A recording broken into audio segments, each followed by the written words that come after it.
அதே நம்ம இப்போ பார்த்த ஆக்டிவ் இம்யூனிட்டி, பாசிவ் இம்யூனிட்டி உங்கள் புக்கில் பார்க்கும்போது active immunity produce actively by host immune system, நம்மளுடைய நோய் எதிர்ப்பு மண்டலத்திலேருந்தே பெறக்கூடியது.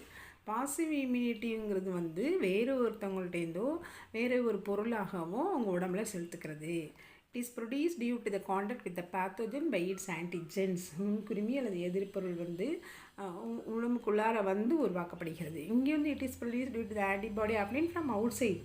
வெளியிலிருந்து எதிர்ப்பொருள் உற்பத்தியாக நமக்கு இன்ஜெக்ஷன் மூலமாக நமக்கு கொடுப்பாங்க. அட் எ டைம், அந்த டைம் மட்டும்தான் அது ஒர்க் பண்ணும். அடுத்து ஒரு தடவை கொடுத்தனால அடுத்த ஞாபகத்தை வச்சுக்கலாம் செய்யாது. It is durable and effective production. இது டியூரபிள், நீடித்து இருக்கும், லைஃப் லாங் இருக்கும். இது லெஸ் எஃபெக்ட், அப்போ மட்டும்தான் வேலை பார்க்கும். மெமரி செல்ஸ், ஒரு தடவை நம்ம அந்த வேக்சினோ அந்த நோய் எதிர்ப்பொருள் கொடுத்துருந்தோம்னா நம்ம உடம்புல உருவாகி இருந்தால் அந்த மெமரி ஞாபகத்தில் வச்சுட்டு அடுத்தட வராமல் நம்மளை பாதுகாக்கும். இங்கே மெமரிலாம் கிடையாது. இது பூஸ்டர் எஃபெக்ட் அண்ட் சப்ஸ்கியூ